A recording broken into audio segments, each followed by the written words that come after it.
it's Jo here. I just had something a little bit different to share with you today, so I'm trying something new. I've had a few people ask me where I start in my process of scrapbooking, how I start and put a page together and what it is that actually inspires me. And I actually find these little die cuts, these ones are from Kaisercraft, the new collection called Greenhouse, but any kind of die cuts for me are always a really good place to start.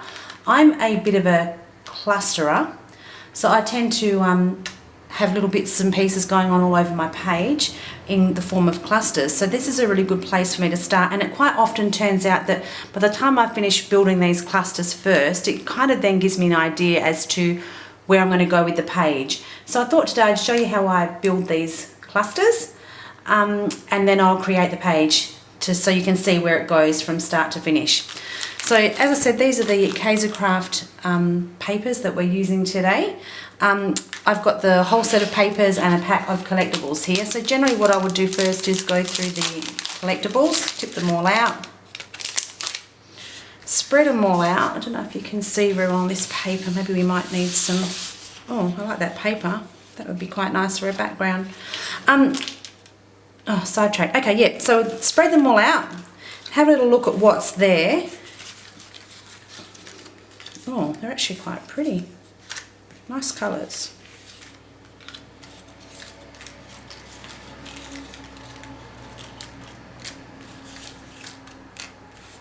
Yeah. Stray hair, beautiful. Okay, and then from there I would pick out the pieces that kind of pop for me. So I'm looking straight away for that title. So I'm going to use that one. And these always kind of jump at me as well. So I might use this one. So I might use this as a starting piece, I think. And then I just come and I start clustering bits and pieces. So that one there. What else? This one maybe up here.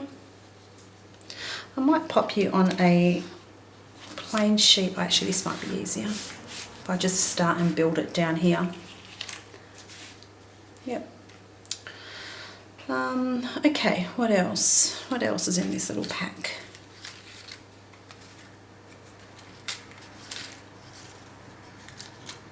Oh, they're a little bit cute. So he could sit there.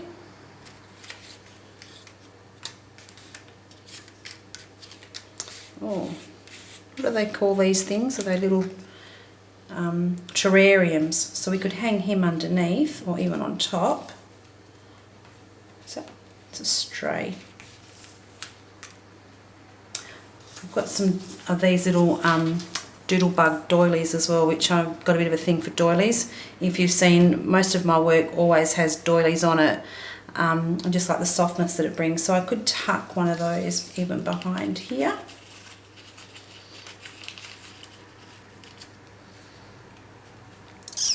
What else have we got?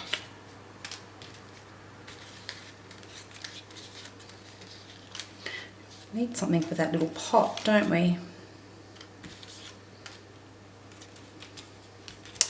I like that. Again, that could be layered on top. Oh, here we go, look.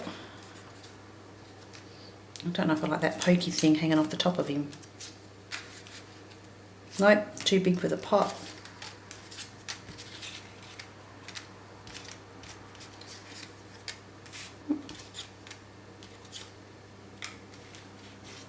Oh, there's another hanging little thing. Could have him hanging from up here maybe. That would be quite nice. What else? What else? What else? Let me sit back and have a little look at this.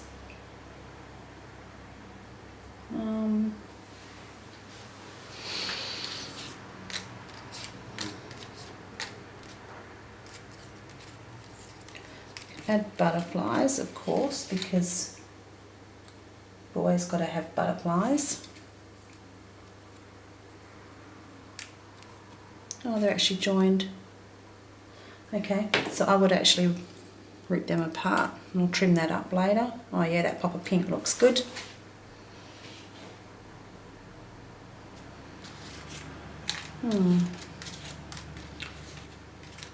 Okay, I'm going to pop those all together. I'm going to use a little bit of foam tape and double-sided tape so it creates a bit of dimension, and once I've done that I will pop back and show you what I've got.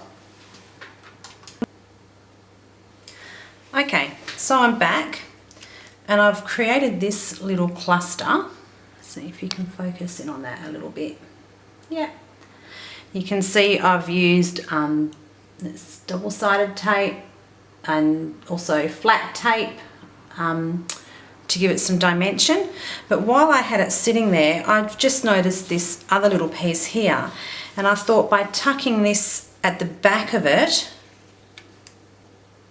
I can then build onto this side here, and already I can see that it's given me a place to go with my photo. So if I continue to cluster along here, I would then probably sit my photo to this side of my page. So I'm just going to have a little fish through and see what else I can find that may work with this little piece here. I think we need to keep it simple. I don't think we've got a lot going on here, so let's keep it simple.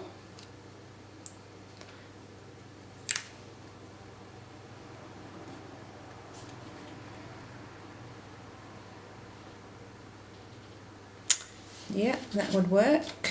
I don't know whether I want those words there, so we may need something to cover that up. I feel like we've got too many words, I'm being told what to do too much on this page.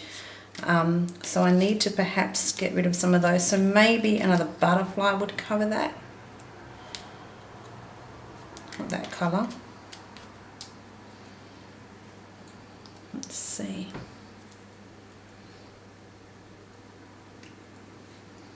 Yep, we might need something else there. This might work. What if we've got a little, just a little one of these? What do you call these things? They're like cactus things. What do you call them? Oh, I can't remember now. I'm certainly not a green finger, that's for sure. Let's see. These are all looking a little too big.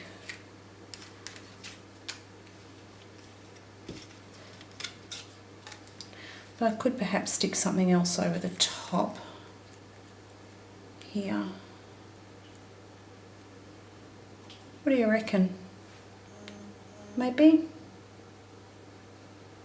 Hey, let's give it a go. We can always work with it from there. So I'm going to stick these on and I will show you what I've got when I am finished. Hey everyone, I'm back again. So you can see this is what I was saying, how sometimes starting with these clusters and it just tends to grow. So I've changed things up slightly.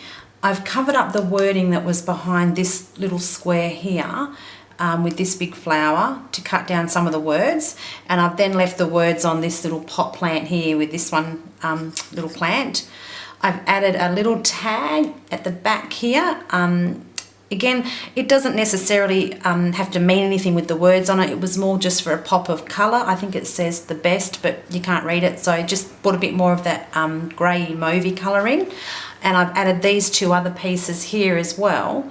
So I tend to find that once I start, it just kind of tends to grow. So I'm looking now, you can see I've just changed over to a white piece of cardstock. If I slide the extras off, you can actually see now by laying this on your page that it then gives you some kind of direction in what page your page can go. So I'm thinking that I will start on my photo up here. I think that'd be a really nice place for my photo to sit. Or again, you could put it to the top of your page and have your photos sit down here. But I just find using these collectibles a really good starting point if you don't really have much in mind. And I'm a bit of a sucker for buying collections when I have no idea half the time what I'm going to do with them. I don't even know why I bought this collection because I'm not a gardener at all, and flowers like this don't really do much for me, but I think it was the colours that actually inspired me. But now that I've started to play with it, it's actually quite pretty. So I'm going to pop you on fast forward and you can see how this layout ends up. Thanks guys. Hi guys, so I'm back again. I did start to film a process video on how I put my page together after making those clusters, and my camera didn't want to play fair and I stuffed the first page, so I thought I would just jump on now and I would just quickly walk through what I did just to get this page together. So this is what I originally started off with. I had all this going on here on this page, and I had some texture paste and a bit of stamping, and I just decided nope, I wanted to go back to my clean white style. So I pulled myself out a piece of white cardstock and I ripped off the side of the blue piece and ran it down the side here. And as I was saying earlier, I did pop my photo in that top left hand corner there and then worked around the rest of it from there. So I've added in some Dusty Attic chipboard. The chipboard I just lightly gessoed and ran a really light covering of the, what was it now? Distress Oxide in pink, or spun sugar, yeah, spun sugar. This is another Dusty Attic chipboard piece. This one is doily number 10. So again, I just ran over the oxides. Again, I used the spun sugar and the cracked pistachio. Oh, these other ones here, this Dusty Attic one is called Diamond Panel, and these are really good just for cutting into little pieces and just tucking them underneath your layers. So I've come back and I have added some pearls, I've added some stamping, and this little piece here, I actually cut a piece of paper and stuck it over the words and then added my butterflies. I did tuck in another little collectible here and added some glitter to my title, and my page is done. So I hope you found that a little bit helpful, how to start a page using the collectibles. It is one of my favorite ways to start a page when I'm not really sure what I want to do. So thanks for staying with me, because it was probably a long video, this one, but I do appreciate it. If you like this, give me a thumbs up. And if there's anything else that you would like me to explain to you, I can sure have a go at it. So leave it in the comments below. And don't forget to subscribe. Thank you also to all my new subscribers. It's really lovely to have you on board. Talk to you soon. See ya.